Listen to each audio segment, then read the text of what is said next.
Uma das coisas que eu acho interessante, que eu faço aqui, é reciclar esses sachês de comida dele dos gatos. Porque, infelizmente, nenhum deles é compostável. Mas a Blink, ela tem um programa, peraí que eu vou mostrar pra vocês. O Blink, eles mandam essa sacolinha aqui, aí você pode juntar. São 84 no máximo. Esse aqui tá virado. E aí já tá pago, você só bota no correio, pronto. E esses eu reciclo na loja onde a gente compra a comida dela, que é o Pets at Home. Não sei se isso é interessante para alguém, mas... E a outra coisa interessante, já que estamos nesse momento do vlog falando de inutilidade, descobri essa menina essa semana, eu tô adorando ela, vou botar o link aí na descrição. Ela tá reconstruindo uma casa, que é a casa dela, no meio do nada, com coisa nenhuma. Eu adoro essas mulheres reconstruindo casas no meio do nada, com coisa nenhuma. Tem uma na Suécia, agora achei essa no Canadá. Caos, gato, porém, mostrando a minha roupa. Eu não mudo essa calça, gente, eu tenho duas iguais. Eu não mudo. Eu tô sempre com essa calça. Ou ela é preta, ou ela é cinza. Eu tenho duas cinzas e eu tenho uma creme, que eu quase nunca uso. Só pra vocês entenderem o nível de criatividade. Mas eu gostei. Será que cabem 3 panetones aqui? Vamos ver.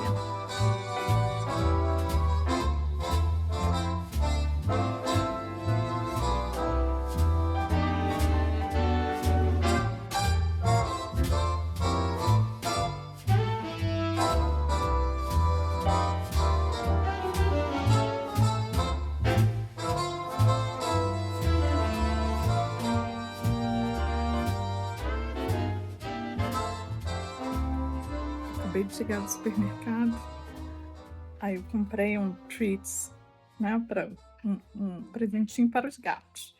E aí eu tô aqui dando para um gato, aí eu olho assim, ó. Gente, parei para tomar um café. Dia seguinte, tá? Tô aqui com a fake lareira e making off do vlog, mas vou fazer a experimentação de panetones, 3 panetones. É isso, aí eu me preservo para comer no Natal. E a casa tá um caos, porque os homens vão construir aqui, vão trocar a fachada. Eu tô me achando merecendo esse panetone. Agora eu vou tomar café. Gravei um vídeo pro Nota de Afeto. Vou fazer uma sopa. Mas, já que eu tô tentando fazer essa história de vlog, eu queria contar pra vocês uma coisa que era um tema que eu tinha pensado que eu acho que é interessante pra quem gosta de viagem e tá pensando em viajar para um país na Europa. Claro que se você já está na Europa, você já sabe do que eu tô falando. Mas pra quem não tá, enfim, eu achei que era um tema interessante. Nesse dia 13 de novembro, você vê que a pessoa aqui tá gostando do número 13.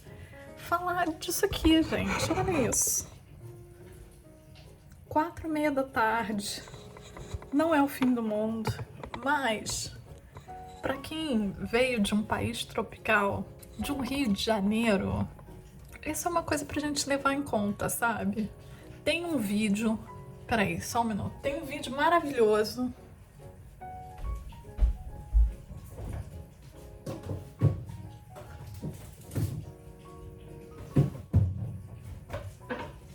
Acho que vou ter que fazer isso depois, né? Tem um vídeo, primeiro eu falo com vocês, depois eu faço a sopa. Peraí.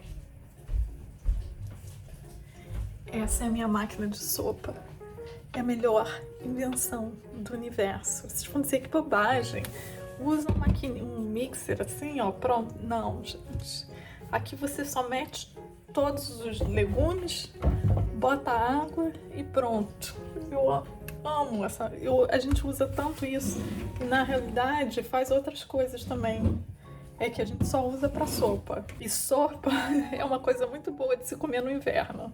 ou tomar, né? No caso seria tomar. Faz suco e vitaminas. Mas o que eu ia falar pra vocês é o seguinte, foca.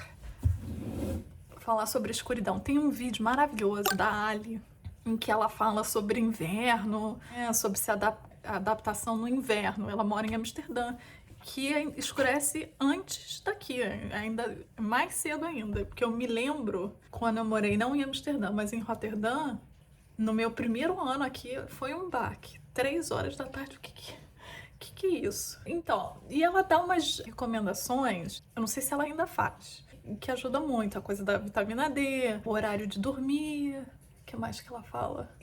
É bem interessante, eu gostei da lista dela, mas eu queria adicionar um item, porque eu acho que tem uma coisa que é muito interessante. Na minha experiência, tudo que ela falou foi importante para eu sobreviver ao inverno.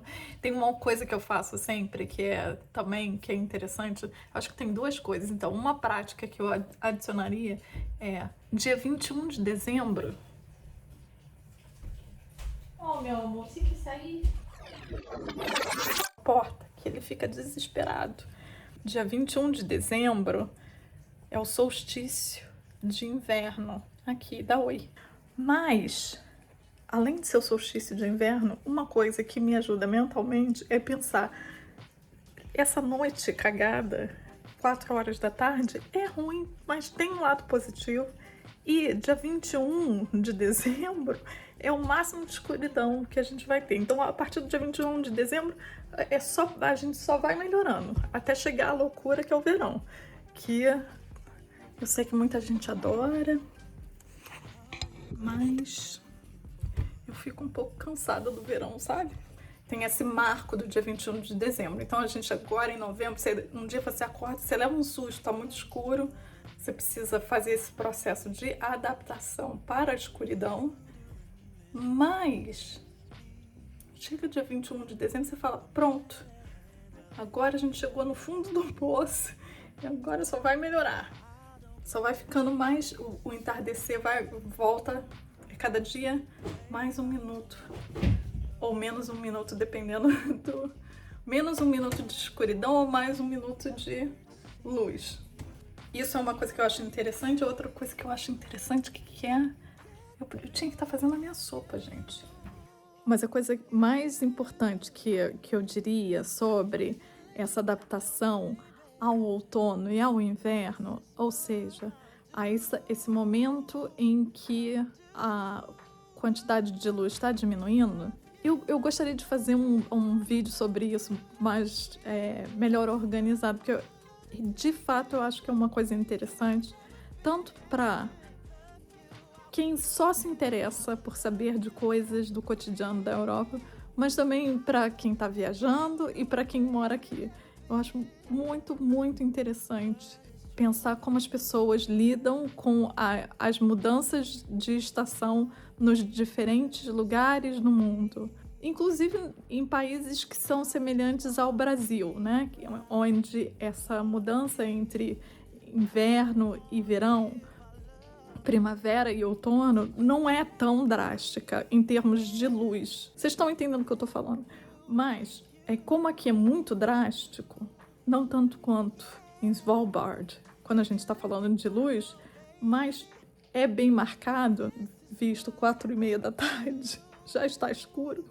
Eu acho que é importante quando a gente passa das questões físicas e começa a pensar nessa virada de mentalidade, de encarar essa mudança de estação não como um problema, mas como uma coisa que faz parte da vida e do cotidiano. E a gente, pelo menos é a minha experiência, tá? Finalmente você começa a falar assim, mas o outono é bom porque eu vou poder ficar mais em casa, lendo um livro. Você começa a ver umas coisas assim, cada um tem a sua coisa, eu vou dormir mais, sei lá, não sei.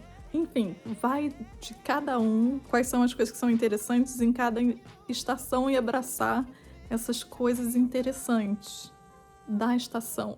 Para mim, por exemplo, no outono, eu já fiz um vídeo aqui falando, né? Época de assistir Gilmore Girls, né? Eu vou falar para vocês assim que eu amo essa coisa de ter as estações marcadas, tanto na minha vida cotidiana, mas na paisagem.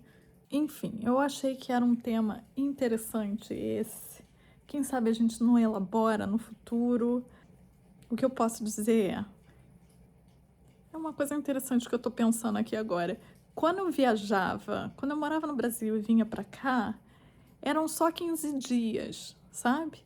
Então eu não sentia tanto o peso do que era estar num país e passar por um outono, um inverno num país temperado. A minha cabeça ainda estava muito funcionando na lógica tropical, digamos assim. Estou inventando esse negócio agora. Quando você chega aqui, aí você passa do terceiro mês, não é quando você chega aqui, e aí você passa por um inverno inteiro, né? Novembro, dezembro, janeiro, fevereiro, março ainda tá frio, aí você começa a sentir, aí dá um desespero. Depois do desespero, você começa a falar, né? O que eu posso fazer? Vou fugir para o Brasil, vou tomar vitamina D, vou seguir os conselhos da Ali. A gente começa a tentar coisas. E aí chega um momento, depois de você fazer todas as coisas que a Ali fala que são interessantíssimas, que você fala, peraí, isso aqui que eu tô achando que é o fim do mundo, não é o fim do mundo. Isso daqui é interessante, eu gosto disso. Tem hora que você começa a ver coisas interessantes. Coisas interessantes começam a acontecer no outono já. Depois vem o inverno e já é o festival, né?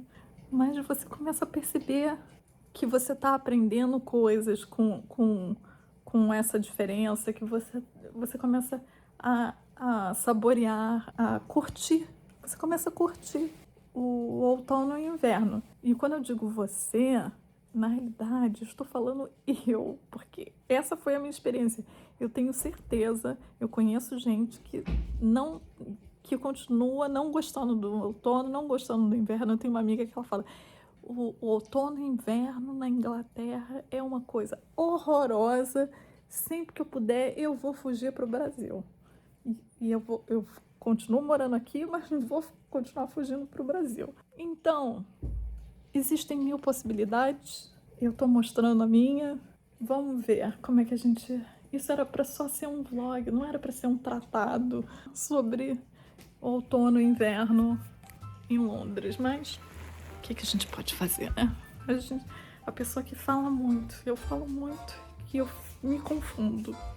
Mas eu não consigo parar de pensar eu tô quase fazendo uma lista das belezas do outono e do inverno.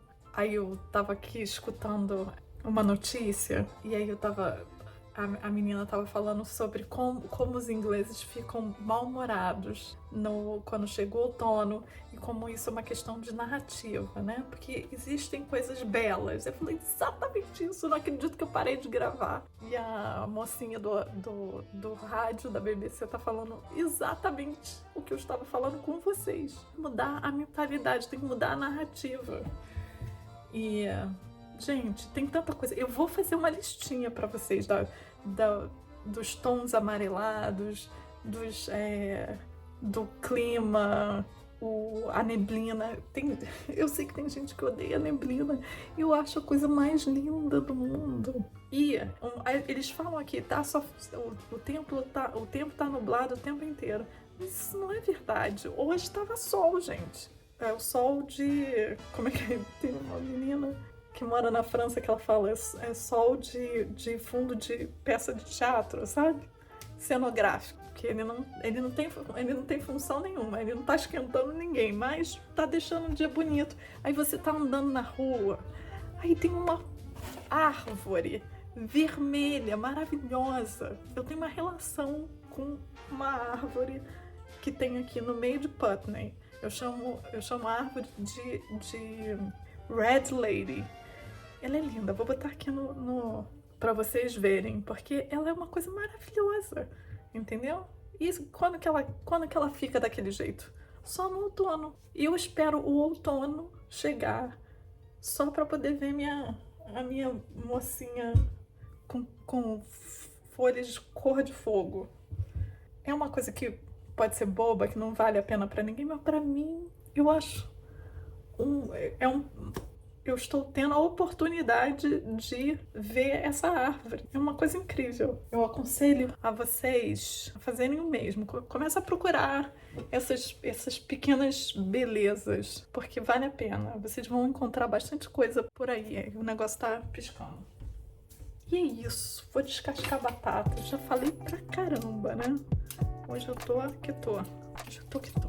Beijos. Platform at each station. The next stop on this service is Putney. Thank you. Tudo fica mais fácil se você como eu não posso falar em você porque eu não sei quem vocês são ainda, né? Infelizmente eu não sei se eu tô falando para uma pessoa que tá no Brasil, eu não sei se eu tô falando para uma pessoa que tá em Portugal, eu não sei se eu tô falando, eu não sei para quem eu tô falando essas coisas, mas